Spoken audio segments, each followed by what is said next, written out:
The October rain hammered against the windshield of the Greyhound bus as it wheezed into Millbrook, Ohio. Population 3,847, according to the faded welcome sign. Marcus "Tank" O'Brien pressed his forehead against the cold glass, watching the blur of abandoned storefronts and boarded-up windows slide past.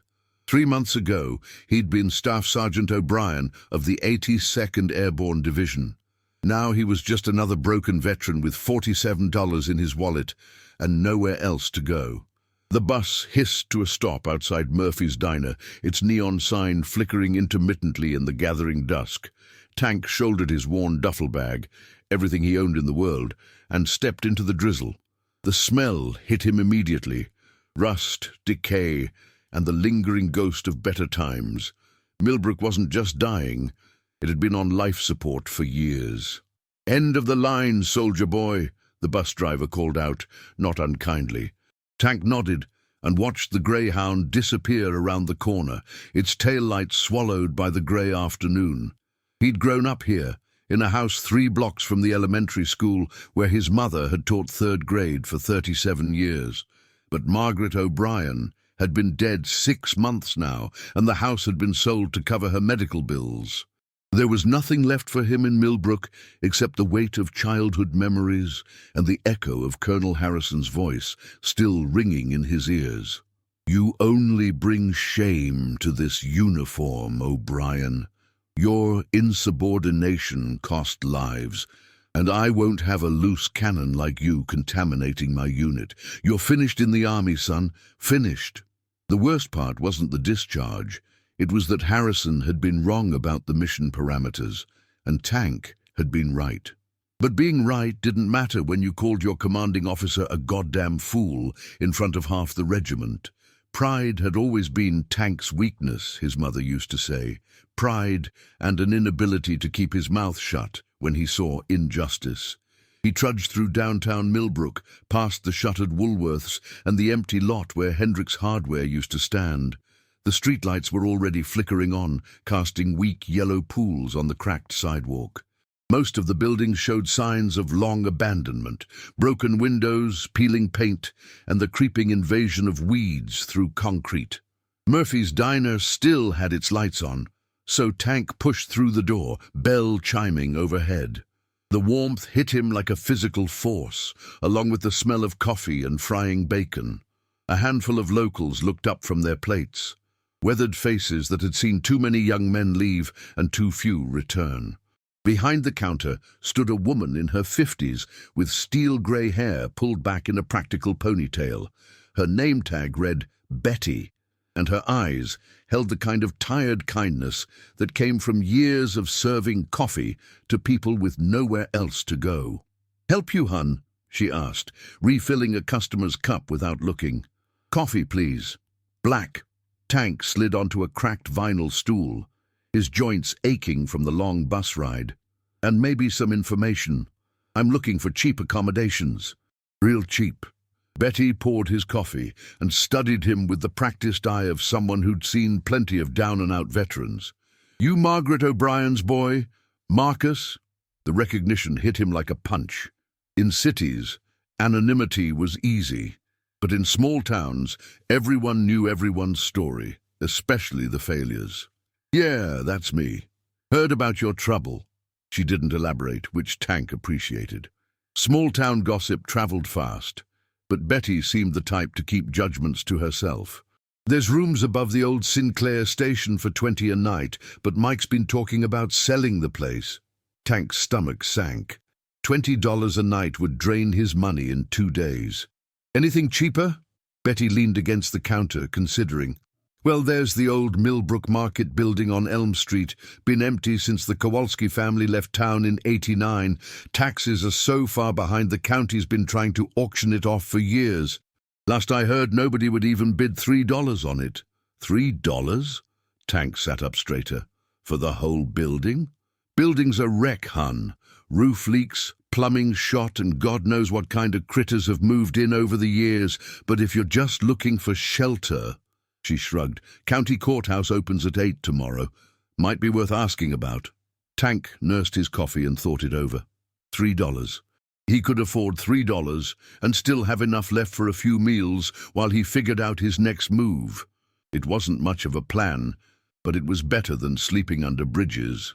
The next morning dawned grey and cold, with frost coating the courthouse steps.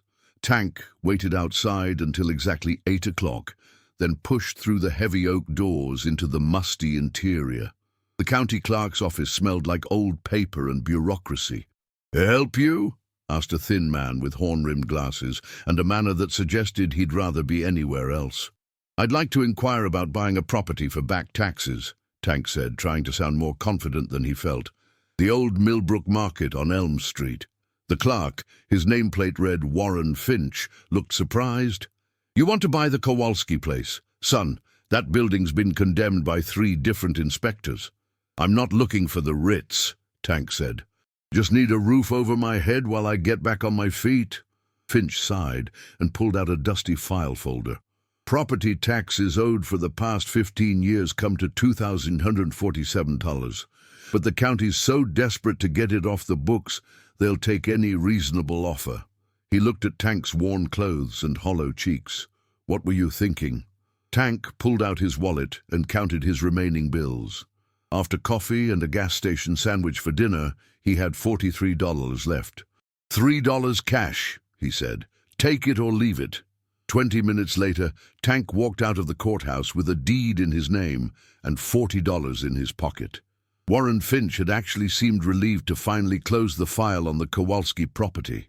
The Millbrook Market sat on the corner of Elm and 3rd, a 2-story brick building that had seen better decades. The windows on the ground floor were boarded up, and someone had spray-painted "Condemned" across the front door in red letters.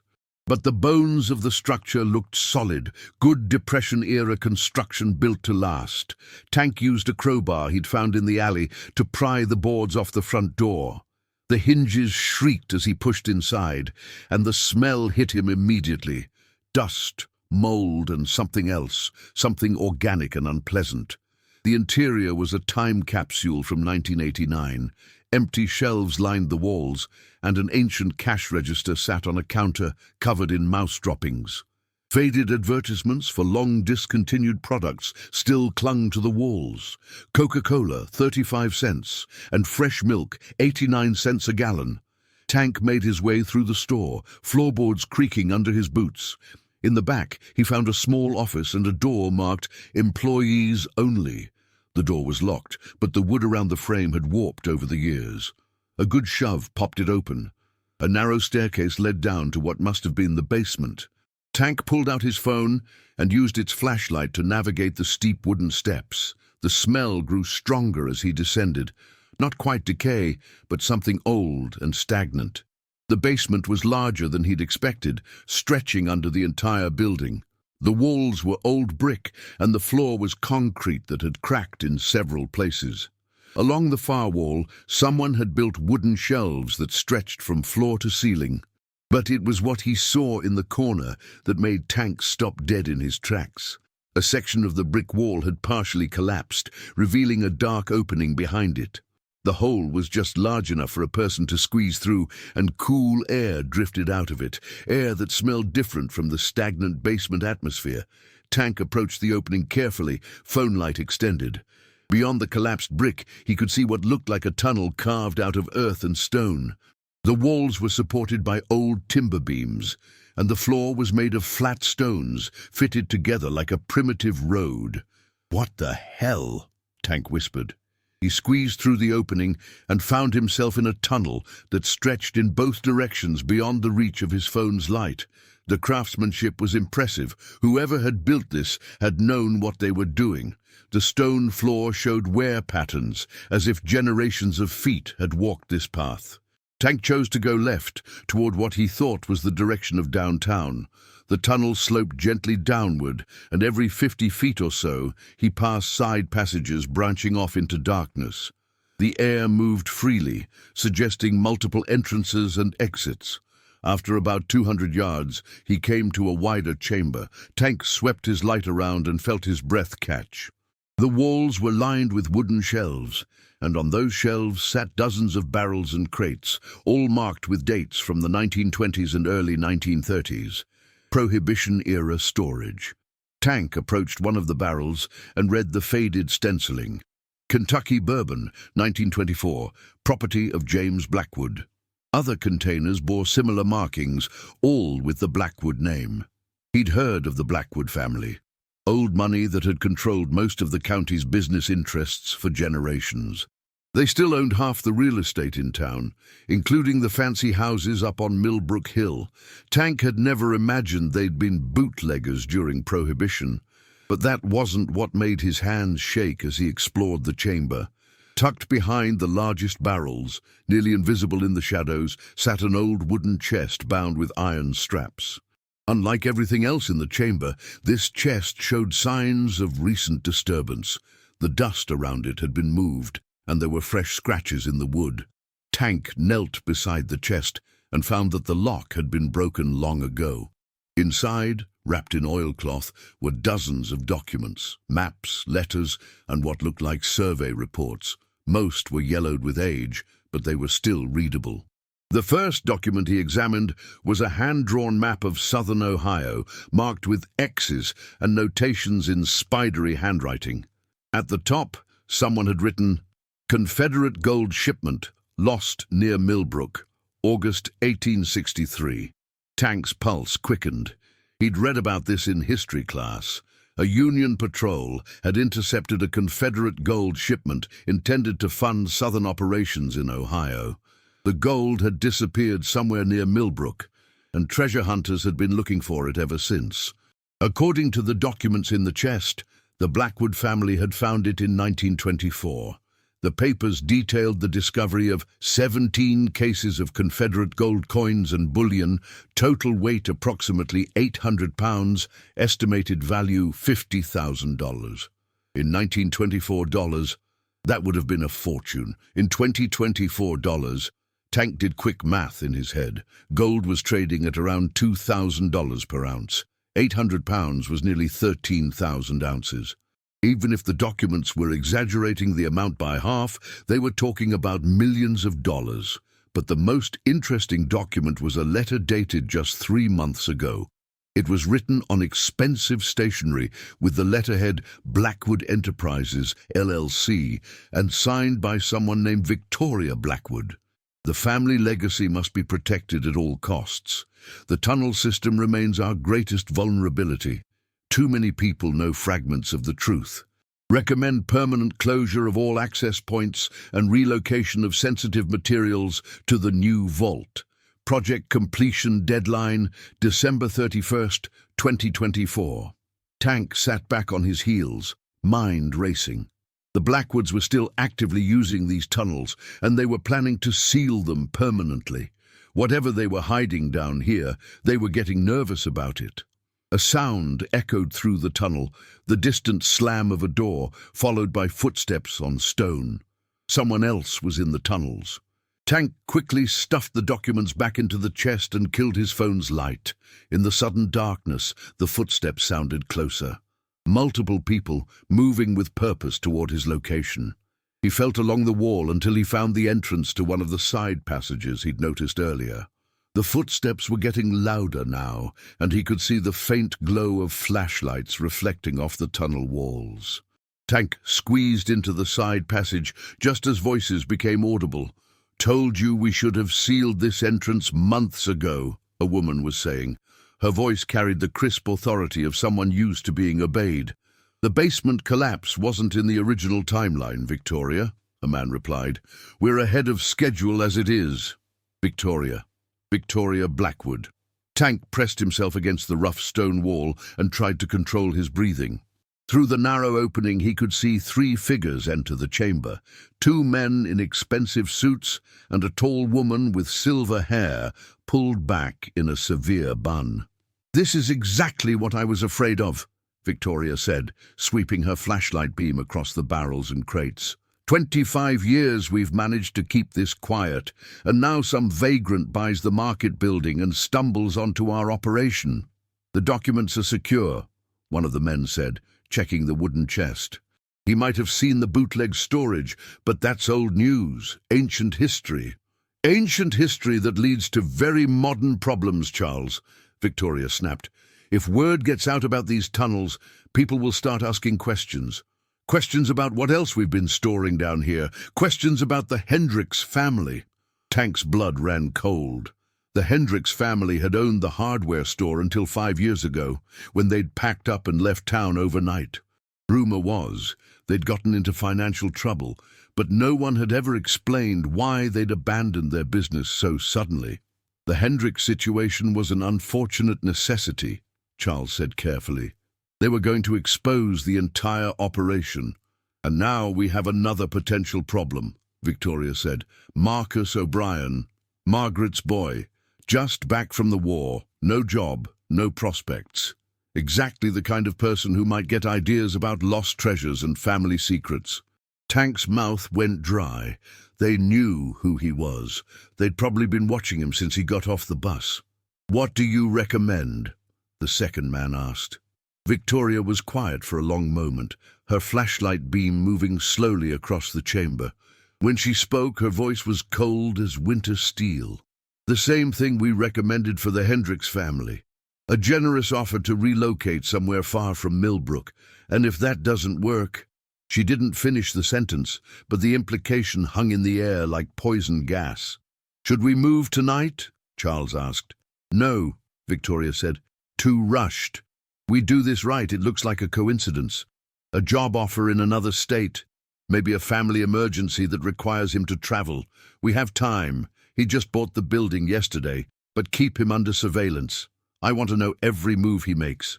The three figures began moving back down the tunnel, their voices fading into echoes.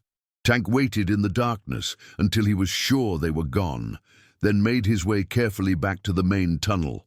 His hands were shaking as he climbed out of the basement and back into his condemned building. Everything had changed in the space of an hour. He'd come to Millbrook looking for shelter and found himself in the middle of a conspiracy that stretched back decades. The Blackwoods weren't just old money. They were dangerous old money, and now they considered him a threat. Tank looked around his empty market, at the boarded windows and dust-covered floors. $3 had bought him more than he'd bargained for. It had bought him a mystery that could make him rich, or get him killed. Outside, the October wind howled through the empty streets of Millbrook, and somewhere in the darkness, Tank was certain someone was already watching. Tank didn't sleep that first night. He'd barricaded the front door with one of the old store counters and positioned himself upstairs in what used to be the Kowalski family's apartment. Through a crack in the boarded window, he had a clear view of Elm Street and anyone who might be watching his building. They came at 2:17 a.m. A dark sedan crept down the street with its headlights off, moving slowly enough to scan every building. Tank pressed himself against the wall as the car paused in front of his market. Two figures sat in the front seat, their faces obscured by shadow, but he could see the faint red glow of a cigarette. After what felt like an eternity, the sedan continued down the street and disappeared around the corner. But Tank knew they'd be back. Victoria Blackwood wasn't the type to make idle threats. As dawn broke grey and cold over Millbrook, Tank made a decision. If he was going to survive this, he needed to understand exactly what he was up against.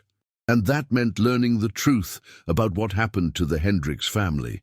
Murphy's Diner was busy with the morning coffee crowd when Tank arrived at 7 a.m. Betty looked up from the grill as he slid onto his usual stool, dark circles under his eyes telling their own story.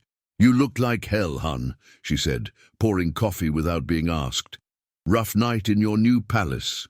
"Something like that." Tank wrapped his hands around the warm mug and studied the other patrons. 3 farmers discussing corn prices, an elderly couple sharing the morning paper, and a thin man in a postal uniform sorting through mail while he ate breakfast.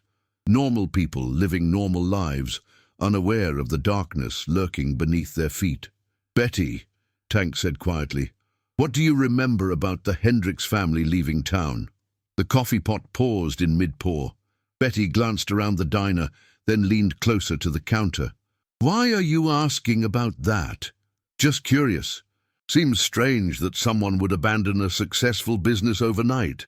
Betty finished pouring coffee for the postal worker, then returned to Tank's section of the counter. When she spoke, her voice was barely above a whisper. Jim Hendricks was a good man, honest as the day is long, and that hardware store had been in his family for 3 generations. Then one morning he comes in here white as a sheet, tells me he's taking Sarah and the kids to visit her sister in Arizona. Said it was a family emergency. She paused, wiping down the counter with more force than necessary. That was 5 years ago. Never heard from them again. What kind of family emergency? The kind where you pack everything you can fit in a truck and leave the rest behind, Betty said grimly. The kind where you don't tell your best customers goodbye, don't arrange for someone to take over the business, don't even bother to put a "for sale" sign in the window. Tank felt a chill that had nothing to do with the October weather. Who bought the hardware store property? Betty's expression darkened. Same people who've been buying up half the town for the past 20 years. Blackwood Enterprises. Before Tank could respond, the bell over the diner door chimed. Tank looked up to see a woman in her 30s entering, shaking rain from a practical wool coat. She had dark hair pulled back in a ponytail and intelligent brown eyes that swept the diner with the automatic awareness of someone trained in observation. Betty's entire demeanor changed. "Well, look what the cat dragged in. Rachel Martinez, as I live and breathe." The woman smiled, but Tank noticed it didn't quite reach her eyes. "Hi, Betty. The usual, if you don't mind." "Honey, you've been gone 3 years. I don't remember your usual anymore." "Coffee black, wheat toast, no butter."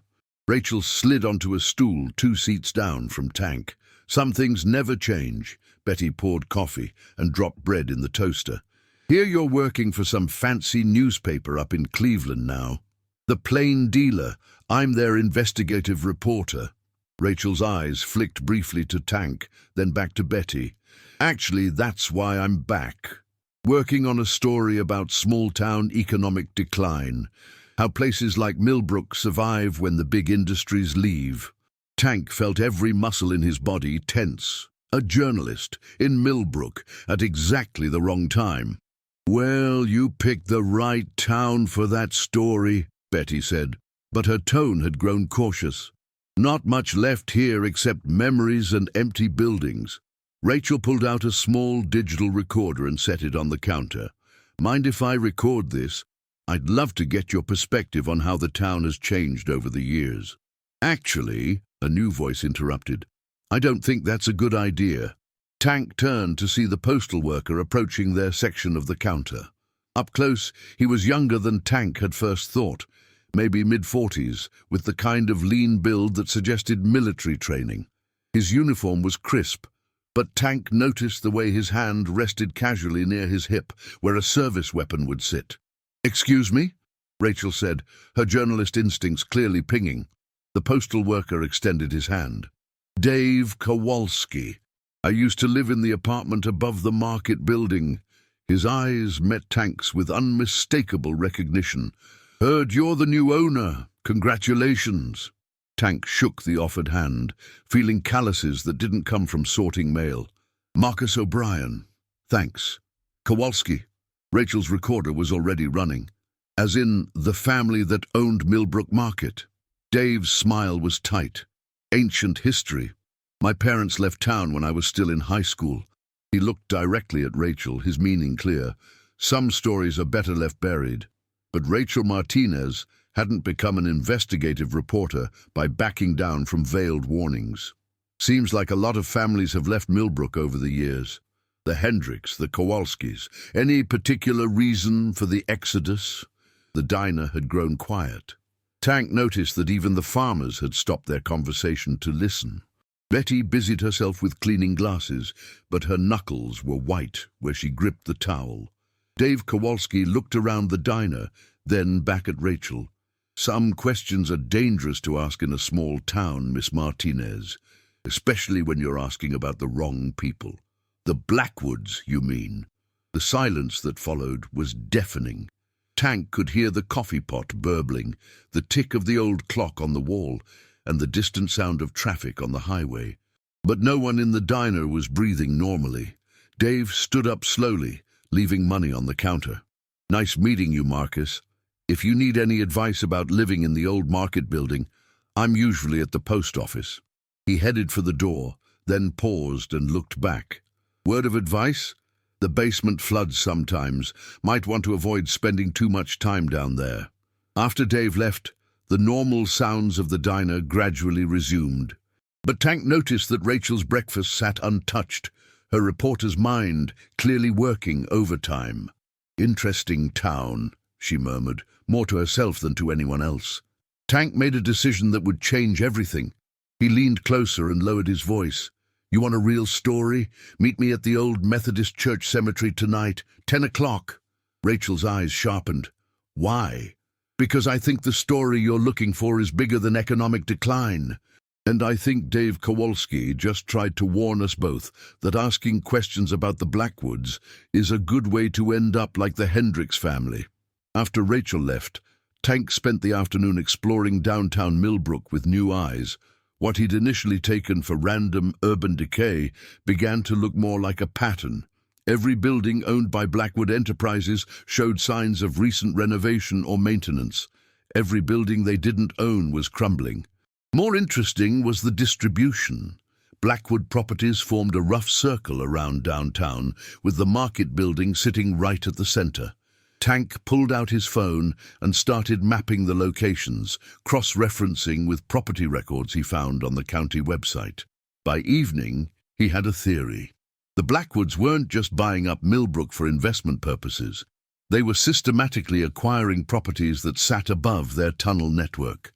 Anyone who owned land over the tunnels became a potential liability, like the Hendricks family, like the Kowalskis, and now, like him.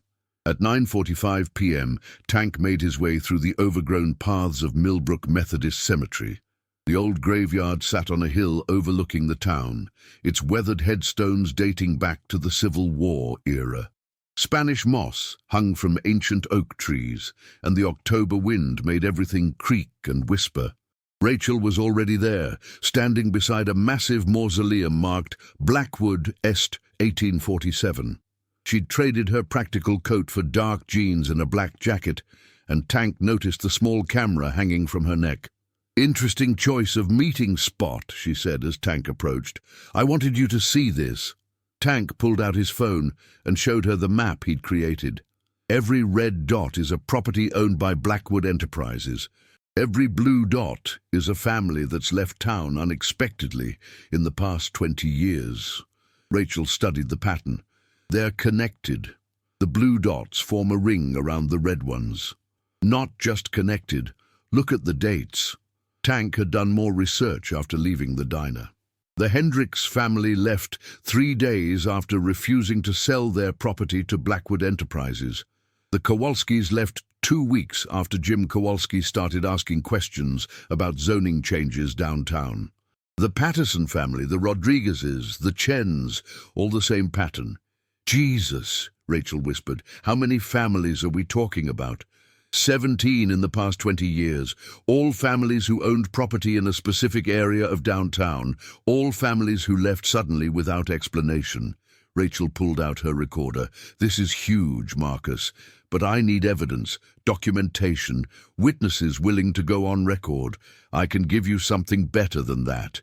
Tank looked around the cemetery, making sure they were alone. "I can show you why the Blackwoods are so desperate to control that part of town." He told her about the tunnels, about the Confederate gold, about the conversation he'd overheard between Victoria Blackwood and her associates. Rachel listened without interruption, her journalist's instincts separating fact from speculation. When he finished, Rachel was quiet for a long moment. "You realize what you're describing, right? This isn't just corruption or intimidation. If the Blackwoods have been threatening families to protect their secret, and if the Hendricks family didn't actually leave voluntarily—" "Yeah," Tank said grimly. "I know." A car engine echoed across the cemetery grounds, growing louder as it climbed the hill toward the church. Tank grabbed Rachel's arm and pulled her behind the Blackwood mausoleum as headlights swept across the graveyard. The car was the same dark sedan Tank had seen the night before. It pulled up to the cemetery gates and sat there, engine running, while figures inside surveyed the grounds with flashlights. "They followed one of us," Rachel breathed. Tank was already thinking tactically, his military training kicking in. The cemetery had multiple exits, but they were all visible from the car's position. The mausoleum provided cover, but only temporarily. If the Blackwoods people decided to search the grounds on foot— "There," he whispered, pointing to a section of the cemetery where the hill dropped steeply toward downtown. "We can use the slope for cover and circle back to town." They moved carefully between headstones, staying low and avoiding the open paths. Tank's night vision was still sharp from his army days, and he guided Rachel through the maze of graves and monuments until they reached the hillside. As they started down the slope, Tank heard car doors slam behind them. Flashlight beams began sweeping the cemetery in a systematic search pattern. "They're not just watching anymore," Rachel whispered as they crouched behind a cluster of old headstones. "This feels like hunting." Tank had the same feeling. The men searching the cemetery moved with military precision, covering ground in overlapping patterns that would make hiding nearly impossible. These weren't just corporate thugs, they were professionals. "Rachel," Tank said quietly, "when we get out of this, I need you to promise me something. Whatever story you write, don't publish it until you're somewhere safe. Somewhere the Blackwoods can't reach you." "What are you talking about?" "I'm talking about the fact that 17 families have disappeared from this town, and we just became witnesses to a conspiracy that people have killed to protect." Tank checked his watch. "It's been 24 hours since I bought that building. The Hendricks family lasted 3 days after they became a problem." The flashlight beams were getting closer. Tank could hear voices now, coordinating the search with the efficiency of a military operation. But there was something else, a sound that didn't belong in a cemetery at night. Machinery, heavy machinery, operating somewhere beneath their feet. "Do you hear that?" Rachel whispered. Tank pressed his ear to the ground. The sound was faint but unmistakable. Engines, pumps, and the rumble of vehicles moving through confined spaces. The tunnel network wasn't just storage for old bootleg liquor. It was active, operational, and running a full-scale operation right under the cemetery. "We need to get out of here," Tank said. "Now." They made it to the bottom of the hill as the search teams reached the section of cemetery where they'd been hiding. Tank led Rachel through backyards and alleys, using every bit of cover the old neighborhood provided. By the time they reached downtown, the sedan had disappeared from the cemetery, but Tank knew it was only temporary. "Where can we go?" Rachel asked, as they crouched behind a dumpster near the library. Tank thought about it. His market building was obviously compromised. Rachel's car would be easy to track. The diner, the motel, even the courthouse, all places the Blackwoods could watch or control. But there was one place that might be safe, at least temporarily. A place where someone else had already figured out how dangerous it was to cross the Blackwood family. "The post office," Tank said. "Dave Kowalski tried to warn us this morning. I think he knows more than he was willing to say in public." They made their way through back streets to the small brick building that housed Millbrook's post office. Tank expected it to be dark and empty, but he could see light leaking from the windows of what looked like an apartment above the main office. Tank knocked on the side door marked "Private." After a moment, he heard footsteps, then the sound of multiple locks being undone. Dave Kowalski opened the door, took one look at them, and immediately stepped aside. "Get in here," he said. "Quickly." The apartment above the post office was small, but comfortable, with the kind of careful organization that spoke of military habits. But what caught Tank's attention were the maps covering one wall. Detailed survey maps of Millbrook and the surrounding county, marked with red X's and handwritten notes. "You've been tracking them too," Tank said. Dave poured coffee from a pot that looked like it had been brewing for hours. "For 5 years. Ever since my parents died in that car accident in Arizona." Rachel looked up sharply. I thought you said your family left town. They did. Dave's voice was flat, emotionless. 3 days after they left, their car went off a mountain road outside Phoenix. Brake failure, according to the police report. But my father was a mechanic who'd been maintaining cars for 40 years. He didn't make mistakes with brake systems. Tank felt pieces clicking into place. The Blackwoods didn't just threaten families, they followed up. The families who cooperated and stayed quiet got to live, Dave said. The ones who might talk, or who knew too much. He gestured to the maps on the wall. I've been tracking every family that left Millbrook in the past 20 years. 17 families, 43 people total. 11 died in accidents within 6 months of leaving town. The room fell silent except for the hum of the refrigerator and the distant sound of machinery. The same underground machinery they'd heard at the cemetery. Rachel pulled out her recorder. Dave, will you go on record with this? Will you help me document what's really happening in Millbrook? Dave looked at the recorder for a long moment. Then at Tank. You found the tunnels, didn't you? That's why they're escalating. Tank nodded. There's more than just old bootleg liquor down there. A lot more. I know, Dave said quietly. My parents found some of it before they left town. That's why they had to die. He walked to a closet and pulled out a metal file box. Inside were photographs, documents, and what looked like soil samples in small glass vials. My father was helping the Hendricks family with some renovation work in their basement when they found the first tunnel entrance, Dave explained. They thought it was just old Prohibition-era stuff, but then they found the newer sections. He spread photographs across the coffee table. Tank recognized the tunnel system, but these photos showed areas he hadn't explored yet. Wider chambers filled with modern equipment, staging areas with vehicles, and rooms that looked like they'd been converted into laboratories. What are they doing down there? Rachel asked. Dave's expression was grim. What do you think a family with unlimited money and no oversight might do in a network of tunnels that no one knows about? Tunnels that connect to every major building in town, plus direct access to the interstate highway system? Tank studied the photographs more carefully.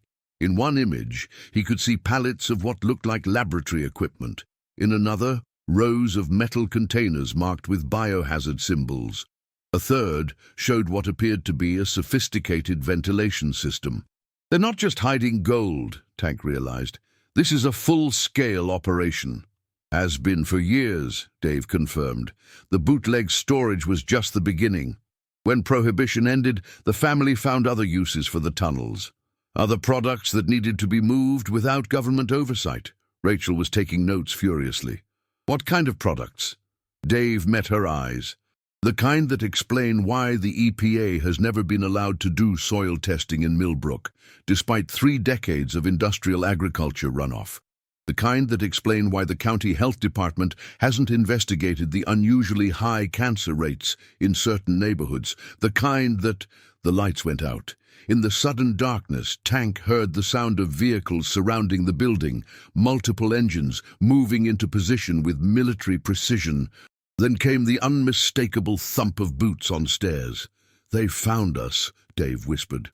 Tank was already moving, muscle memory from a dozen combat deployments taking over.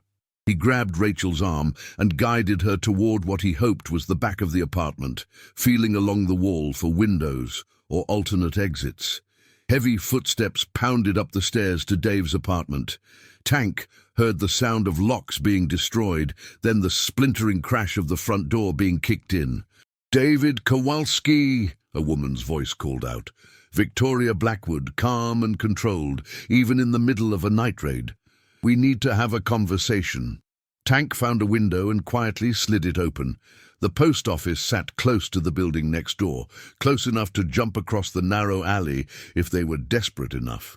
"And Mr. O'Brien," Victoria continued, "we know you're here too. This would be much easier if you just came out voluntarily." Tank helped Rachel through the window first, then followed her onto the narrow ledge that ran along the building's second story. Behind them, he could hear furniture being overturned as the search team swept through Dave's apartment. They made it across to the adjacent building just as flashlights began sweeping the alley below. Tank pulled Rachel away from the windows and toward what looked like a fire escape on the building's far side. That's when they heard the gunshot. Just one shot, muffled by the walls but unmistakable. Rachel gasped and started to turn back, but Tank caught her arm. "Dave," she whispered. "Dave knew the risks," Tank said grimly, "and if we don't keep moving, his sacrifice won't mean anything." They climbed down the fire escape and disappeared into the maze of alleys behind downtown Millbrook. As they reached the edge of the business district, Tank looked back to see the post office surrounded by vehicles, not just the sedan they'd seen before, but a full convoy of black SUVs and what looked like a hazmat truck. The Blackwood family wasn't just protecting a secret anymore. They were conducting a full-scale cleanup operation, and Tank and Rachel had just become the only witnesses left alive. The abandoned grain elevator stood like a skeletal monument against the pre-dawn sky, its concrete tower rising 8 stories above the ruins of Millbrook's industrial district. Tank and Rachel had been hiding in its shadow for 3 hours, watching the Blackwood cleanup crews work with the efficiency of a military operation. "Jesus Christ," Rachel whispered, adjusting the telephoto lens on her camera. "Look at that convoy." Through the viewfinder, Tank could see a steady stream of vehicles emerging from concealed entrances around downtown. Not just the black SUVs they'd seen earlier, but refrigerated trucks, hazmat vehicles, and what appeared to be a mobile laboratory unit. All of them bore the discreet logo of Blackwood Environmental Services, a subsidiary Tank was certain hadn't existed 24 hours ago. They're not just covering up, Tank realized. They're evacuating, moving the entire operation. Rachel snapped photos in rapid succession, the camera's quiet shutter clicking like a mechanical heartbeat. Moving it where? Before Tank could answer, his phone buzzed with a text from an unknown number. "Grain elevator. 1 hour. Come alone, or the reporter dies too. VB." Tank showed Rachel the message. Her face went pale in the dim light filtering through the elevator's broken windows. "They know we're here," she said. "They've known all along." Tank's military training was screaming warnings. The grain elevator was a perfect kill zone, isolated, multiple access points, and enough height to see anyone approaching from miles away. This is a trap. Maybe Victoria Blackwood wants to make a deal. Tank studied Rachel's face. Even after everything they'd witnessed, Dave's murder, the convoy of suspicious vehicles, the evidence of a decades-long conspiracy, she still believed in the power of negotiation. It was what made her a good journalist, but it might also get them both killed. "Rachel, listen to me. These people don't make deals. They eliminate problems." "Then why the ultimatum? Why not just kill us in the post office?" Tank considered that. Victoria Blackwood hadn't struck him as someone who wasted time with elaborate schemes. If she wanted them dead, they'd already be dead. The fact that she was calling for a meeting suggested something else was at play. "Maybe she needs something from us," Tank said slowly. "Something we have that she can't just take." Rachel pulled out the digital recorder she'd been using to document their discoveries. "The evidence. If anything happens to us, this gets uploaded automatically to my newspaper's server. Cloud backup." It was a smart precaution, but Tank suspected Victoria Blackwood had resources that extended far beyond Millbrook, Ohio. If she could make 17 families disappear without a trace, she could probably reach into a Cleveland newspaper's digital archives. The grain elevator's ancient elevator shaft stretched up into darkness above them. Tank could hear the wind whistling through gaps in the concrete, and somewhere in the distance, the sound of heavy machinery. The Blackwood operation was shifting into overdrive. "We need leverage," Tank said. "Something that guarantees our safety even after we leave this meeting." "Like what?" Tank thought about the documents he'd found in the tunnel chamber. Maps, survey reports, and financial records spanning decades. But more importantly, he thought about the one document that had seemed out of place, the letter referencing Project Lazarus and something called the Ohio Protocol. "I need to get back to the market building," Tank said. "There's something in those documents I missed the first time." Rachel checked her watch. "We have 45 minutes until the meeting. Then we need to move fast." They left the grain elevator through a gap in the loading dock and made their way back toward downtown through a maze of abandoned industrial buildings. The Blackwood cleanup crews were focused on the tunnel entrances, which gave Tank and Rachel a narrow window to reach the market undetected. The building looked different in the pre-dawn light. What Tank had initially seen as simple urban decay now looked more like camouflage, a deliberately maintained appearance of abandonment to discourage casual investigation. Even the "condemned" sign, painted across the front door, was positioned to hide newer security modifications. They entered through the back alley, and Tank led Rachel down to the basement. The hole in the brick wall had been sealed with fresh mortar, but Tank had expected that. What he hadn't expected was the sophisticated motion sensor now mounted in the corner of the basement. "They've been busy," Rachel observed. Tank examined the sensor carefully, military grade, probably linked to a central monitoring system, but it was positioned to watch the tunnel entrance, not the rest of the basement. The Blackwoods were focused on preventing access to their underground network, not on protecting the building itself. He moved to the wooden shelves along the far wall and began searching behind the stored boxes and equipment. The documents he'd found in the tunnel chamber had been carefully preserved, suggesting they were part of a larger archive, if the Blackwoods kept records of their activities. "Here," Tank said, pulling out a metal filing cabinet that had been hidden behind decades of accumulated junk. The cabinet was locked, but Tank's military training included basic field expedient entry techniques. The lock yielded to a few minutes of patient work with a bent paperclip. Inside were dozens of files, organized by decade, stretching back to the 1920s. But it was the most recent folder that caught Tank's attention. Project Lazarus, Phase 3 implementation, classification, Umbra Black. Rachel looked over his shoulder as Tank opened the folder. The first document was a project summary stamped with corporate letterhead for Blackwood Meridian Biological Solutions, and dated just 6 months ago.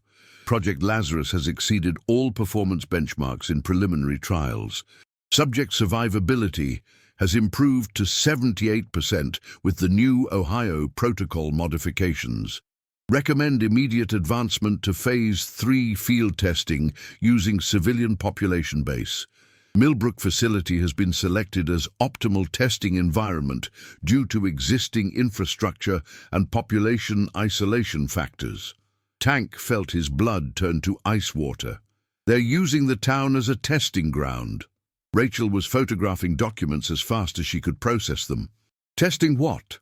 The next file contained medical charts and laboratory reports that read like something from a science fiction nightmare. Test subjects identified only by number, detailed logs of biological modifications, survival rates calculated with clinical detachment, but it was the site maps that made everything click into place. The tunnel network wasn't just for storage or transportation, it was a delivery system. Detailed schematics showed how the underground chambers connected to the water treatment facility, the agricultural supply depot, even the elementary school's heating system. "Rachel," Tank said quietly, "I don't think those 17 families left town voluntarily. I think they were the first test subjects. The evidence was all there in the files. Medical records showing unexplained illnesses, population studies tracking genetic markers, environmental reports documenting the gradual introduction of experimental compounds into Millbrook's infrastructure over the past 20 years. The Blackwood family hadn't just been hiding Confederate gold in those tunnels. They'd built a laboratory for human experimentation that would have made Joseph Mengele proud. "We have to get this information out," Rachel said, her journalist's instincts overriding her fear. "This is bigger than Millbrook. If they're using an entire town as a testing site, then there are probably other sites," Tank finished. "Other Millbrooks in other states, all connected to the same network." Rachel's camera was working overtime, documenting page after page of evidence. But Tank was thinking tactically again. trying to figure out how they could survive long enough to use what they'd learned. That's when he found the insurance file. Unlike the clinical reports and project summaries, this folder contained personal correspondence between Victoria Blackwood and someone identified only as the coordinator. The letters revealed a power structure that extended far beyond a single family's criminal enterprise.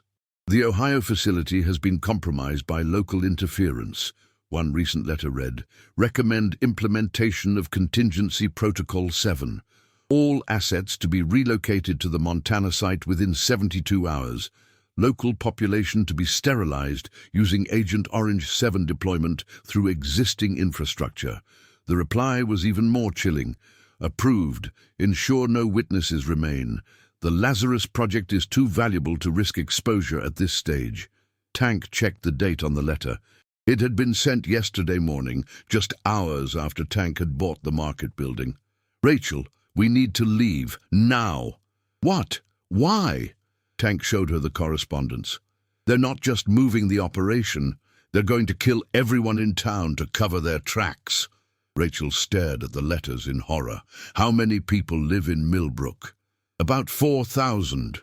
Tank was already repacking the files, taking only the most critical evidence. "And according to this timeline, they have less than 48 hours before the sterilization begins." They climbed back to street level as the first hints of dawn colored the eastern sky.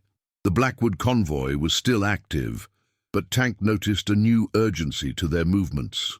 Trucks were being loaded with equipment from multiple locations, and several buildings showed signs of hasty evacuation. "The grain elevator meeting," Rachel said. "It's not about making a deal. Victoria Blackwood is tying up loose ends before they implement the final protocol." Tank's phone buzzed with another message. "Time's up. Grain elevator, 5 minutes." They were 3 blocks away from the grain elevator, with no vehicle and no way to avoid the meeting without confirming their status as fugitives. But Tank had learned something crucial from the documents they'd found. Project Lazarus wasn't just a Blackwood family operation. It was part of a larger network with facilities in multiple states, funded by sources that reached into the highest levels of government and private industry. The coordinates and contact information in the files suggested operations in Montana, Nevada, and Alaska, all remote locations where entire populations could disappear without attracting national attention. But the network had a weakness. It depended on secrecy and isolation. If the Millbrook operation was exposed before the sterilization could be completed, it would compromise all the other sites. "I have an idea," Tank said as they approached the grain elevator. "But it's going to require you to trust me completely." Rachel looked at the towering concrete structure ahead of them, then at Tank's determined expression. "What do you need me to do?" "When we get up there, let me do the talking.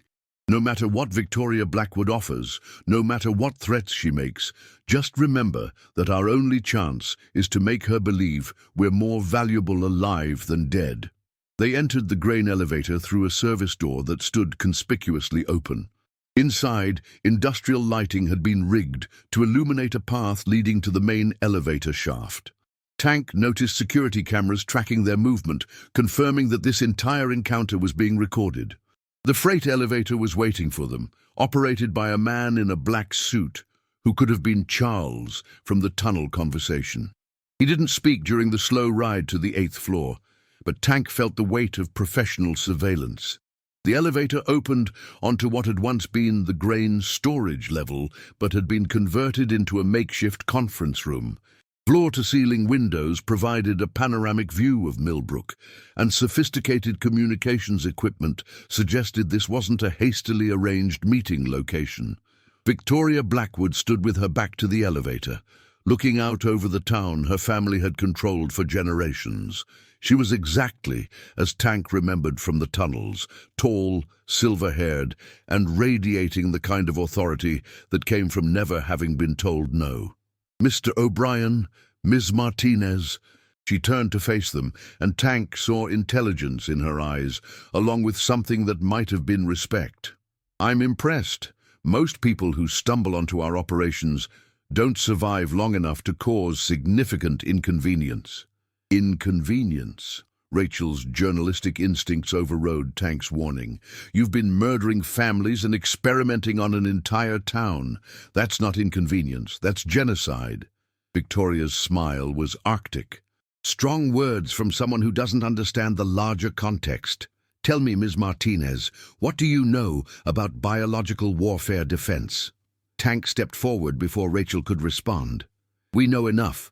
Project Lazarus, the Ohio Protocol, the network of testing sites across the country. We know about the sterilization order for Millbrook. For the first time, Victoria Blackwood looked genuinely surprised. You've been thorough. Oh, thorough enough to ensure that information reaches the right people if anything happens to us, Tank said. Cloud storage, automatic uploads, dead man switches, the whole digital arsenal. Victoria walked to a conference table where several files lay open. Mr. O'Brien, you served 3 tours in Afghanistan, specializing in counterinsurgency operations. You understand the concept of acceptable casualties in service of a greater mission. I understand the concept of war crimes, Tank replied. What you're doing here isn't defense, it's murder for profit. Profit? Victoria laughed, but there was no humor in the sound. Mr. O'Brien, the Lazarus Project has consumed billions of dollars over the past 20 years. This isn't about money. She gestured toward the windows overlooking Millbrook. Look out there. What do you see? Tank looked out over the town where he'd grown up. Empty buildings, abandoned lots, streets with more potholes than pavement, a community that had been dying slowly for decades. I see people being used as test subjects, he said. I see a controlled environment where we can develop countermeasures to biological weapons that could kill millions, Victoria replied. The subjects in Millbrook volunteered, even if they didn't know it. Their sacrifice serves a greater purpose. Rachel pulled out her recorder. Are you admitting to conducting unauthorized medical experiments on American citizens? Victoria looked at the recorder with amusement. Ms. Martinez, do you really think that device matters? Do you think your newspaper's digital security can protect you from people who operate with government authorization at the highest levels of national security? She pressed a button on the conference table, and Tank heard the distinctive whine of electronic jamming equipment powering up. Rachel's recorder went dead, along with both of their cell phones. The beautiful thing about national security classifications, Victoria continued, is that they supersede constitutional protections. Everything we've done in Millbrook has been authorized under Defense Department Protocol 77 Alpha. Legally, you're not witnesses to crimes. You're threats to national security. Tank felt the trap closing around them. Victoria Blackwood hadn't brought them here to negotiate. She'd brought them here to demonstrate the futility of resistance, but Tank had one more card to play. The Montana site, he said. Facility designation Tango 77. The Nevada operation at Yucca Ridge. The Alaska installation codenamed Polar Express. Tank watched Victoria's expression change as he recited information from the files they'd photographed. How many sites are there, Victoria? How many towns full of American citizens are you using as test subjects for your biological weapons program? Victoria's composure cracked for just a moment. How did you— Insurance files, Tank said. Complete network topology, funding sources, personnel rosters, everything needed to expose the entire operation, not just Millbrook. Rachel caught on immediately. And copies of those files are already in the hands of investigative journalists in 12 different states. If we don't check in every 6 hours— It was a bluff, but a good one. Victoria Blackwood was obviously calculating the potential exposure if multiple sites were compromised simultaneously. What do you want? She asked finally. Tank had been thinking about this moment since they'd discovered the scope of Project Lazarus. The Blackwood operation was too large and too well protected to be stopped by conventional law enforcement, but it had the same vulnerability as any network. It was only as strong as its weakest link. Millbrook shuts down, Tank said. No sterilization protocol, no more testing. You evacuate your operation and never come back. Impossible. The research data from Millbrook is critical to... Then you find volunteers, Rachel interrupted. Real volunteers. Informed consent. Proper oversight. The way medical research is supposed to work. Victoria was quiet for a long moment, looking out over the town her family had controlled for generations. When she spoke, her voice carried the weight of someone making a decision that went against every instinct. The Millbrook facility will be decommissioned, she said finally. The population will be left undisturbed. But in exchange, you will surrender all documentation of Project Lazarus and agree to permanent non-disclosure arrangements. Ah, what kind of non-disclosure? Tank asked. Victoria's smile returned, cold and predatory. The kind backed by national security legislation.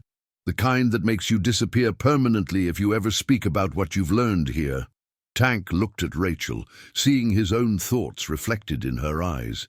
They could save Millbrook, but only by accepting a form of permanent imprisonment. They would live, but they would never be free to tell the truth about what they'd discovered.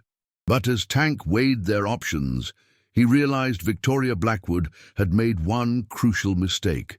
She'd assumed that exposing Project Lazarus would require them to survive long enough to tell their story. That assumption was about to prove fatal to more than just the Millbrook operation. Deal, Tank said, extending his hand to Victoria. The files in exchange for Millbrook's safety. As Victoria reached out to shake his hand, Tank noticed something she'd missed. Rachel's camera, still hanging from her neck, had been recording video throughout their entire conversation. The electronic jamming had killed their phones and Rachel's audio recorder, but it hadn't affected the camera's internal memory. They had everything: Victoria Blackwood's confession, the details of Project Lazarus, the admission of government authorization for human experimentation. All of it captured in high-definition video. Now, they just had to survive long enough to use it. The safe house was a double-wide trailer hidden in the woods, 15 miles outside Millbrook, accessible only by a dirt road that wound through dense Ohio forest.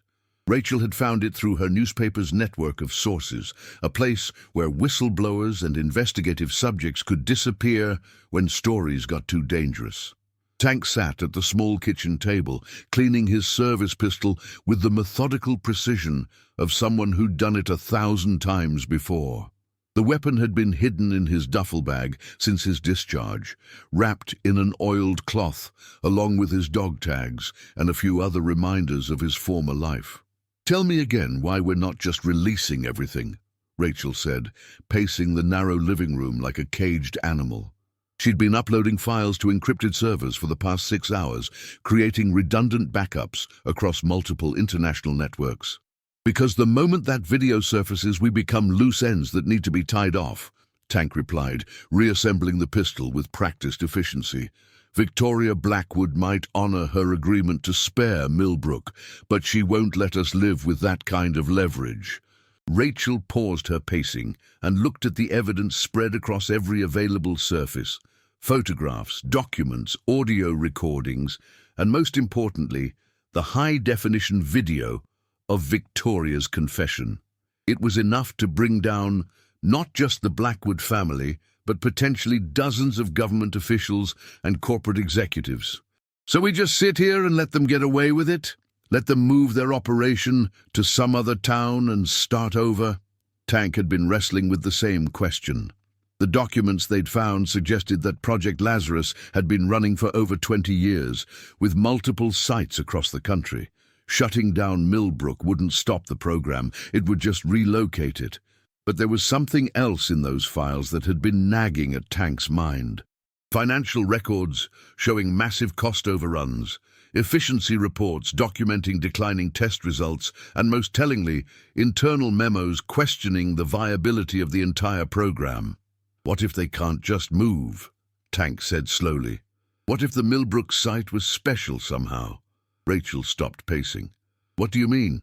Tank pulled out one of the technical reports they'd photographed. "Look at this."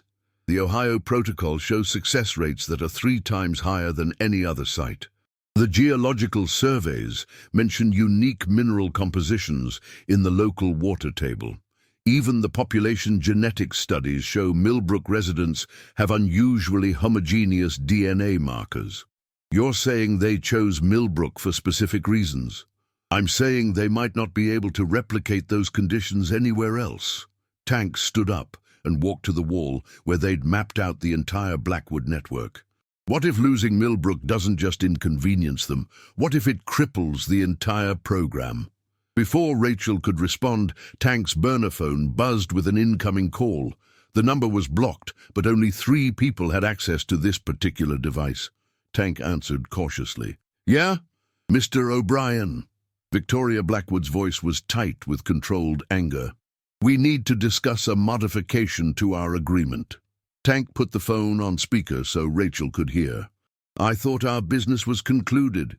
"It was, until my technical team discovered that certain electronic devices continued recording during our meeting despite our jamming protocols." Victoria's tone suggested she was fighting to maintain professional composure. "I believe you have materials that weren't included in our document exchange." Rachel grabbed Tank's arm, her eyes wide. Somehow, Victoria had figured out about the camera recording. "I don't know what you're talking about," Tank said. "Mr. O'Brien, please don't insult my intelligence. Digital forensics can detect recording signatures from a considerable distance. My team identified unauthorized video capture during our grain elevator conversation." Tank closed his eyes and thought rapidly. They'd been careful to use encrypted storage and anonymous networks for all their file transfers, but if the Blackwoods had access to government-level surveillance technology, even if that were true, Tank said, our original agreement stands. Millbrook stays safe and we stay quiet. I'm afraid the situation has evolved beyond that simple arrangement. Victoria's voice carried the weight of someone delivering an ultimatum. The unauthorized recording represents a security breach that requires more comprehensive resolution. Meaning that you and Ms. Martinez will be relocating to a secure facility where you can be properly debriefed about everything you've learned. Think of it as an extended interview process. Rachel was shaking her head violently, making slashing motions across her throat. Tank understood. A secure facility run by the Blackwood organization wouldn't be the kind of place people left voluntarily. "And if we decline this generous offer?" Tank asked. Victoria's laugh was arctic. "Then I'm afraid our agreement regarding Millbrook becomes null and void. The sterilization protocol will proceed on schedule, and your deaths will be ruled as unfortunate casualties of the same biological accident that claims the rest of the town." Tank felt the trap closing around them again, but this time with an added layer of sophistication. Victoria wasn't just threatening them, she was threatening everyone they'd tried to save. "How long do we have to decide?" Tank asked. "You don't. The extraction team is already en route to your location." Tank looked out the trailer's small window and saw nothing but forest, but his military training told him that meant nothing.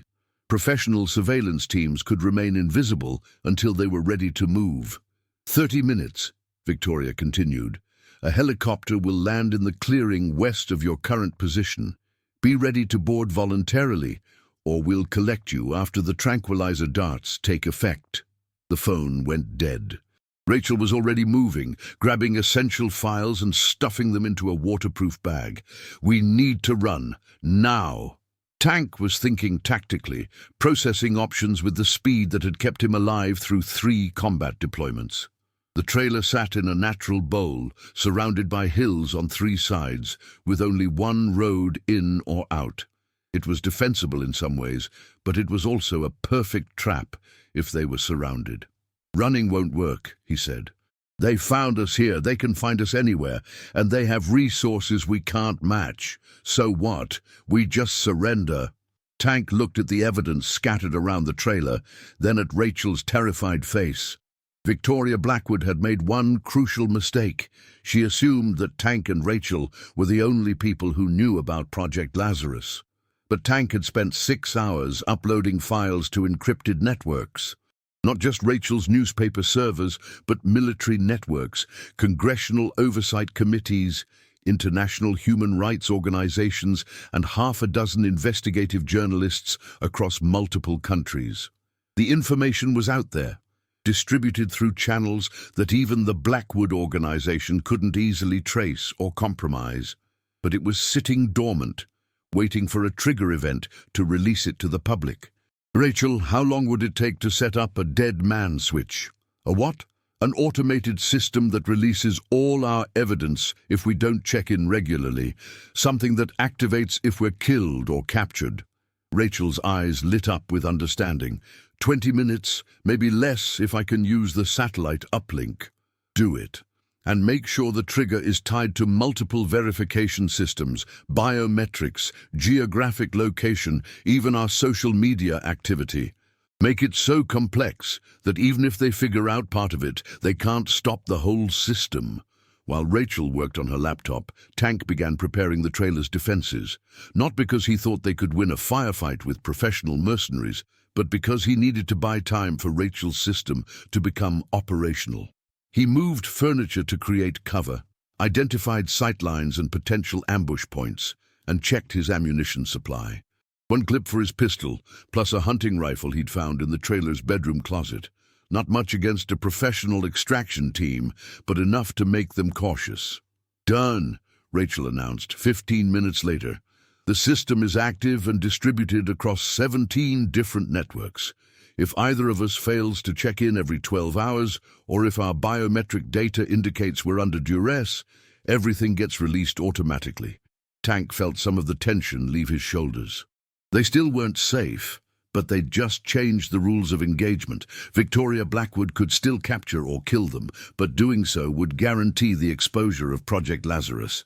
The sound of rotor blades echoed across the forest, growing steadily louder. "Show time," Tank said. They watched through the trailer's windows as a military-style helicopter settled into the clearing 200 yards away. Tank counted 6 figures disembarking, all wearing tactical gear and moving with professional coordination. Tank's phone buzzed with a text message. "Mr. O'Brien, please exit the trailer with your hands visible. Ms. Martinez should accompany you. Any resistance will be met with appropriate force." "What do we do?" Rachel whispered. Tank considered their options. They could surrender peacefully and hope that Victoria Blackwood would honor some version of their original agreement. They could try to fight, knowing they were outnumbered and outgunned. Or they could try a third option, one that would require Victoria to decide whether Project Lazarus was worth a very public exposure. Tank picked up his phone and called Victoria's number directly. "I assume you're watching through your team's helmet cameras," he said when she answered. "I am. Are you ready to cooperate?" "That depends on whether you're ready to hear about the insurance policy we just activated." There was a pause. Then Victoria's voice came back with careful neutrality. "Explain." Tank told her about the dead man switch system, about the distributed evidence caches, about the automatic release triggers that would activate if they were captured or killed. As he talked, he watched the tactical team through the window, noting how their posture changed as they received new instructions through their communication gear. "You're bluffing," Victoria said finally. "Test me," Tank replied. "Have your team storm this trailer. See what happens when Rachel and I fail our next check-in." Another pause, longer this time. Tank could imagine Victoria weighing her options, calculating the probability that they were telling the truth against the catastrophic consequences if they weren't. "What do you want?" Victoria asked. "A new deal. A better deal." "I'm listening." Tank looked at Rachel, who nodded encouragingly. They'd discussed this possibility during the drive to the safe house, but Tank hadn't been sure they'd have enough leverage to make it work. "Project Lazarus shuts down completely," Tank said. "All sites, all research, all operations. The subjects at every facility get proper medical care for whatever you've done to them. And the families, the ones you've killed or disappeared, they get justice." "Impossible. The program has national security implications that you don't understand." "Then make me understand. Give me the real story, not the sanitized version you fed us in the grain elevator." Victoria was quiet for so long that Tank began to think she'd hung up. When she spoke again, her voice carried a weariness that hadn't been there before. "Mr. O'Brien, what do you know about the Ebola outbreak in West Africa in 2014? I know it killed 11,000 people before it was contained. It killed 11,000 people because we didn't have effective countermeasures ready for deployment.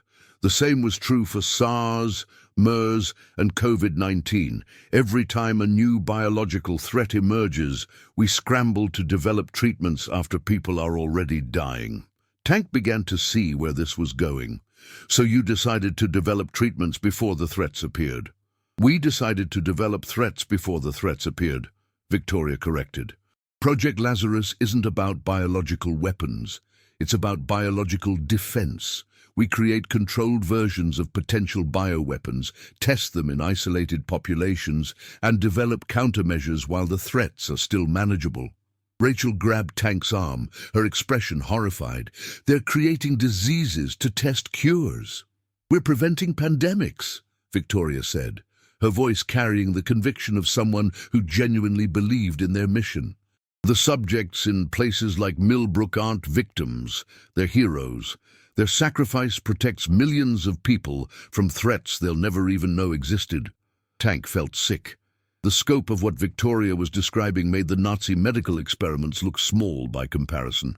Entire towns turned into testing grounds for artificially created diseases, with residents serving as unwilling guinea pigs for treatments that might never be needed. "How many towns?" Tank asked. "Currently, 17 active sites, with a total population of approximately 43,000 subjects. 43,000 people.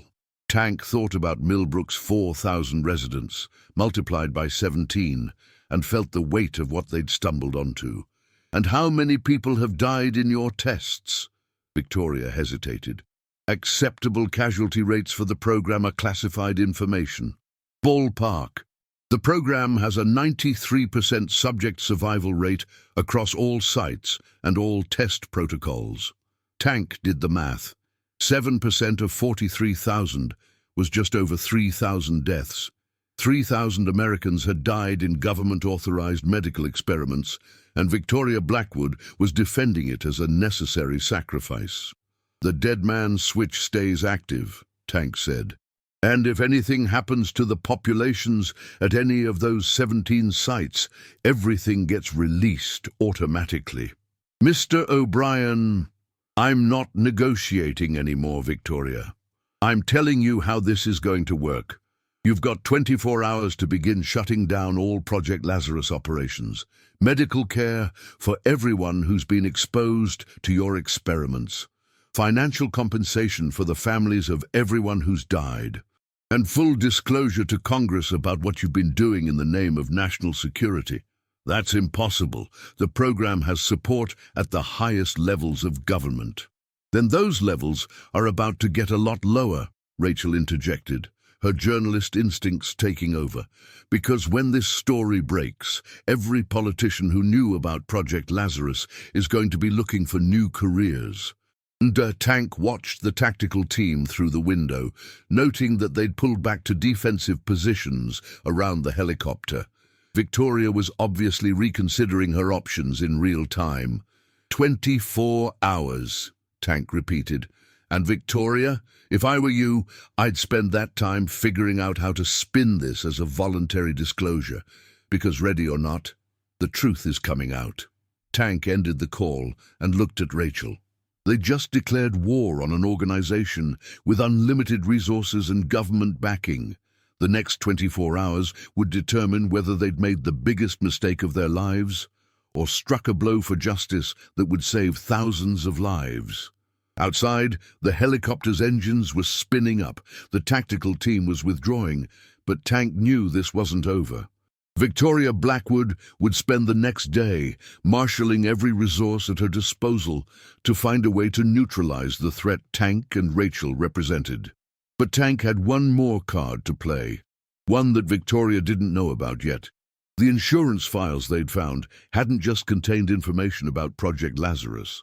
They'd also contained detailed financial records showing exactly where the program's funding came from. Defense Department black budget allocations, CDC research grants, and most damaging of all, direct payments from pharmaceutical companies that had been developing treatments for the same diseases Project Lazarus was testing. The conspiracy wasn't just about unauthorized medical experiments. It was about a collusion between government agencies and private corporations to create artificial demand for products that would generate billions of dollars in profits. And Tank was about to make sure that every journalist, every congressional oversight committee, and every international human rights organization had access to those records. The next 24 hours would be the longest of their lives, but Tank was starting to believe they might actually survive them. The question was whether Victoria Blackwood would make the same calculation. Hour 1, Tank's encrypted phone buzzed at 3:17 a.m. with an incoming message from an unknown number. The coordinator requires immediate consultation. Lazarus Protocol 77 Alpha is now active. All assets are expendable. VB. Rachel looked up from her laptop, where she'd been monitoring news feeds and government communication channels. That doesn't sound like surrender.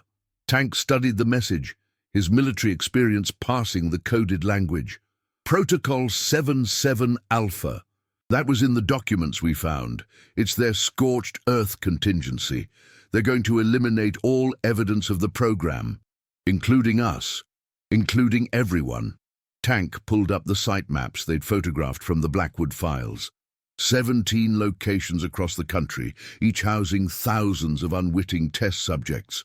They're going to sterilize all the sites simultaneously and blame it on a terrorist attack or natural disaster.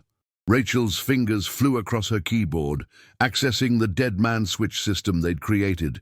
The automatic release is still active, but if they move fast enough, they can control the narrative before the evidence gets proper analysis.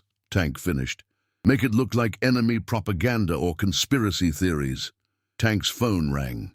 Victoria Blackwood again, but this time her voice carried a different tone. Not the controlled authority he'd heard before, but the desperate edge of someone whose world was collapsing. Mr. O'Brien, you've forced me into a very difficult position. Good. That was the idea. The coordinator has determined that Project Lazarus is too valuable to sacrifice, regardless of the potential exposure. All sites are being prepared for terminal sterilization. Tank felt ice in his veins. You're going to murder 43,000 Americans to cover up your crimes? I'm going to save millions of future Americans from biological weapons that don't exist yet, Victoria replied. The subjects at all 17 sites will be exposed to Agent Orange 7 within the next 6 hours. Their deaths will be attributed to a coordinated bioterror attack by foreign agents. Hour 3. The war room they'd established in the trailer looked like something from a conspiracy thriller. Laptops connected to satellite uplinks, encrypted phones charging on every available surface, and printouts of evidence taped to every wall. Tank had called in favors from his military contacts, while Rachel had activated her entire network of investigative journalists. But every lead was hitting the same wall. Phone calls to congressional offices were being routed to voicemail. Military contacts were suddenly unavailable or had their security clearances suspended. Even Rachel's editor at the Cleveland Plain Dealer had stopped returning her calls. They're not just controlling the narrative, Rachel said, frustration evident in her voice. They're controlling access to the people who could stop this. Tank was studying satellite imagery on his laptop, tracking the movement of vehicles around the 17 Project Lazarus sites. Look at this pattern. Hazmat trucks, medical vehicles, even mobile crematoriums. They're not just planning to kill everyone. They're planning to dispose of the evidence immediately. His encrypted phone rang again. This time, the caller ID showed a number Tank recognized from his army days. His former commanding officer, Colonel Harrison, the same man who discharged him in disgrace 3 months ago. Tank hesitated, then answered. Sir, O'Brien, what the hell have you gotten yourself into? Harrison's voice carried the weight of someone dealing with a crisis far above his pay grade. "I've got DOD officials asking me about your current activities, and frankly, I don't like the questions they're asking. Colonel, I need you to listen to me carefully. There's a domestic operation running under Defense Department authorization that's been conducting unauthorized medical experiments on American civilians. Thousands of people are about to die to cover it up." Silence on the line. Then Harrison's voice came back with military precision. "O'Brien, you're talking about classified operations that are beyond your clearance level and mine. I'm ordering you to cease all activities related to this matter and report to the nearest military facility for debriefing." "Sir, with all due respect, this isn't a military matter anymore. This is mass murder. Sergeant, you've been out of the Army for 3 months. I don't have authority to give you orders." Harrison paused, and when he spoke again, his tone had changed from official to personal. "But as someone who served with you for 3 years, I'm telling you to walk away from this. There are forces involved that will crush you without a second thought." Tank thought about the 17 sites, about the families like the Hendricks who'd already disappeared, about the 43,000 people who were about to die simply because they'd lived in the wrong towns. "I can't do that, sir." "Then God help you, because I can't." Hour 8. The first reports began appearing on social media around noon. Unexplained chemical spills in small towns across Montana, Nevada, and Alaska. Local news stations were reporting evacuations due to industrial accidents, but the pattern was obvious to anyone who knew what to look for. Rachel had been working her contacts in international media, reasoning that foreign news organizations might be less susceptible to American government pressure. The BBC, Der Spiegel, and several Canadian outlets were starting to ask questions about the coordinated nature of the accidents. But Tank knew it wasn't enough. By the time international media could verify their evidence and publish detailed reports, the sterilization of all 17 sites would be complete. That's when Tank's phone rang, with a call he'd been hoping for, but hadn't expected. "Marcus O'Brien?" The voice was unfamiliar, but carried the crisp authority of someone used to being obeyed immediately. "Who is this?" "Senator Patricia Hawkins, Chair of the Senate Intelligence Committee. I understand you have information about unauthorized domestic operations conducted under Defense Department authority." Tank exchanged a look with Rachel. Senator Hawkins had a reputation as one of the few politicians in Washington who couldn't be bought or intimidated. If anyone had the power to stop Project Lazarus. "Senator, how did you get this number?" "Your story has been making its way through unofficial channels for the past 6 hours. Certain people in the intelligence community are very concerned about what they're hearing." Hawkins paused. "Mr. O'Brien, I'm going to ask you a direct question, and I need a direct answer. Are you in possession of evidence showing that American citizens have been used as unwitting subjects in biological weapons research?" Tank looked at the evidence covering every surface of the trailer. "Yes, ma'am." "Can you transmit that evidence to a secure government server within the next 2 hours? "Senator, with respect, how do I know this isn't another trap? The people behind this operation have resources throughout the government." Hawkins's laugh was grim. "Mr. O'Brien, if this were a trap, we wouldn't be having this conversation. You'd already be dead." Her tone became deadly serious. "But if what you're claiming is true, then we have approximately 4 hours to stop the murder of 43,000 American citizens." Hour 12. The secure conference room in the Hart Senate office building felt surreal after 3 days of hiding in abandoned buildings and forest trailers.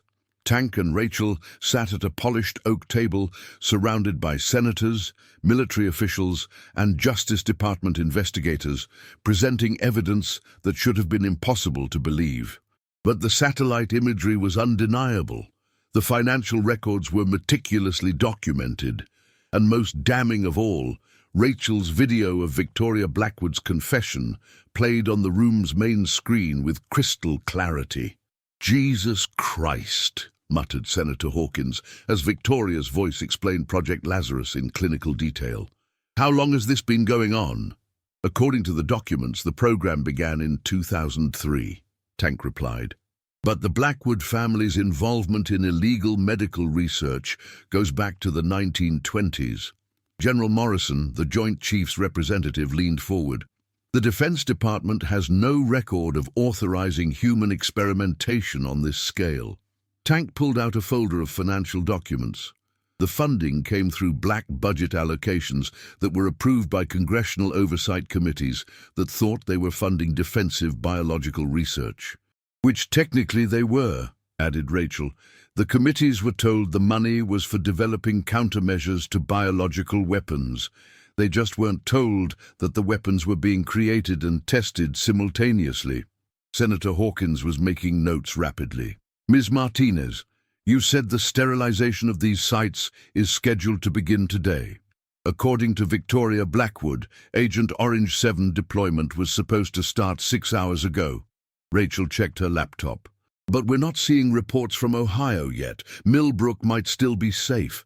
Tank's encrypted phone buzzed with an incoming message. Victoria Blackwood again. Senate intervention noted.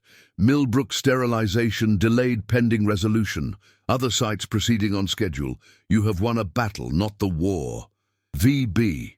Tank showed the message to Senator Hawkins. She's using Millbrook as leverage. Then we'd better move fast. Hawkins turned to General Morrison. I need immediate military intervention at all 17 sites.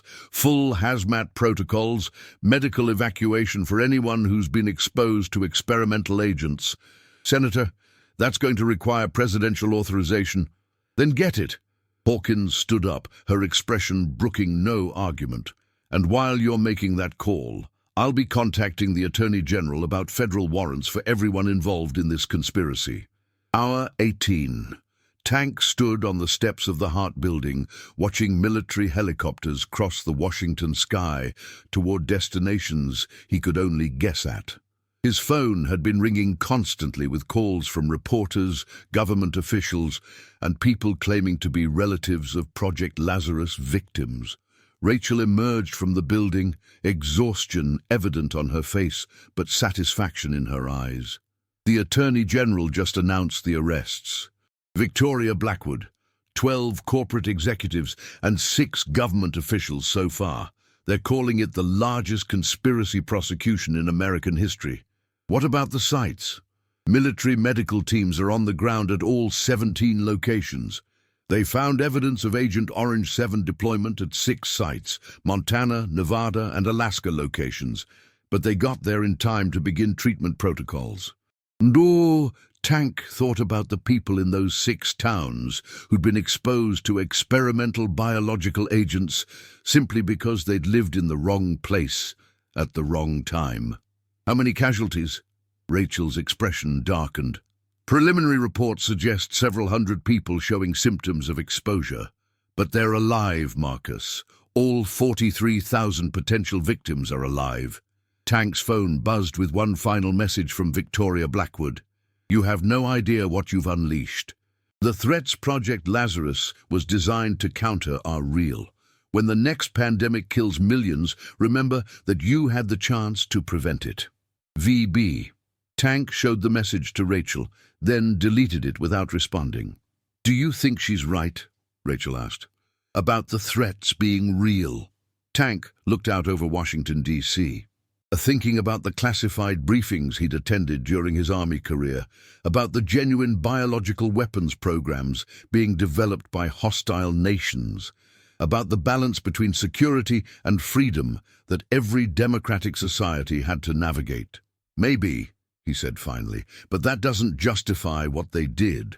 There's a difference between preparing for threats and creating them. 6 months later, the Millbrook market was busy for the first time in decades. Tank had used his share of the government settlement money to restore the building to its original condition, turning it into both a functioning grocery store and a memorial to the victims of Project Lazarus. Rachel's series on the conspiracy had won the Pulitzer Prize for investigative reporting, and her book deal would ensure the story remained in public consciousness for years to come. But more importantly, Her reporting had led to congressional legislation requiring congressional oversight of all government-funded medical research. Tank was stocking shelves when Betty from Murphy's Diner stopped by with her weekly grocery list. "You know," she said, "I never thought I'd see this old place busy again. Your mother would be proud." Tank thought about Margaret O'Brien, who taught third grade in Millbrook for 37 years without ever knowing that some of her students were unwitting participants in illegal medical experiments. She'd believed in the fundamental decency of people and institutions, a faith that Tank had lost and found again over the past year. "I hope so," Tank said. As Betty left with her groceries, Tank noticed a familiar figure browsing the produce section. Dave Kowalski looked older and moved with the careful precision of someone recovering from serious injuries, but he was alive. Rescued from a Blackwood facility where he'd been held for debriefing since the night they'd thought he was killed. "How are you settling back in?" Tank asked. Dave picked up an apple, examining it with the intensity of someone who'd thought he'd never see fresh fruit again. "Strange, being back in Millbrook. Everything looks the same, but knowing what was happening underneath. The tunnels have been sealed," Tank said. "Military engineers filled them with concrete last month." "Good." Dave set down the apple and looked at Tank directly. "You saved this town, you know. Saved all of us." Tank thought about Victoria Blackwood, currently serving a life sentence in federal prison, while congressional investigations continued to uncover the full scope of Project Lazarus. About the hundreds of families who'd been reunited with relatives they'd thought were dead. About the thousands of people receiving medical treatment for exposure to experimental agents. But he also thought about the legitimate biological threats that still existed, about the delicate balance between security and freedom, about the price of vigilance in a democratic society. "We all saved each other," Tank said finally. Outside, the October afternoon sun cast long shadows across downtown Millbrook. The empty buildings were slowly filling with new businesses, drawn by federal revitalization grants and the town's newfound notoriety as a symbol of government accountability. It wasn't the same Millbrook that Tank had grown up in. Too much had happened for that. But it was alive again. Tank's phone buzzed with a text from Rachel, who was in Geneva covering congressional hearings about international biological weapons oversight. New legislation passed unanimously. The Millbrook Protocol requires UN inspection of all biological research facilities. "You started something that's changing the world," Tank typed back. "We started something, and it's about time." As evening approached, Tank locked up the market and walked home through streets that buzzed with normal small-town life. Teenagers hanging out at the park, families having dinner, people living their lives without fear of being unwitting test subjects in someone else's experiment. It had cost him everything he'd thought he wanted: his military career, his anonymity, his simple plan to disappear into small-town obscurity. But in return, he'd found something he hadn't known he was looking for. The knowledge that one person, armed with nothing but $3 and stubborn refusal to accept injustice, could change the world. The shame that Colonel Harrison had tried to burden him with, "You only bring shame," had been transformed into something else entirely. Not shame, but responsibility. Not disgrace, but purpose. And sometimes, Tank reflected as he walked through the streets of his hometown, that transformation was worth any price. The Normandy soldier had finally found his way home.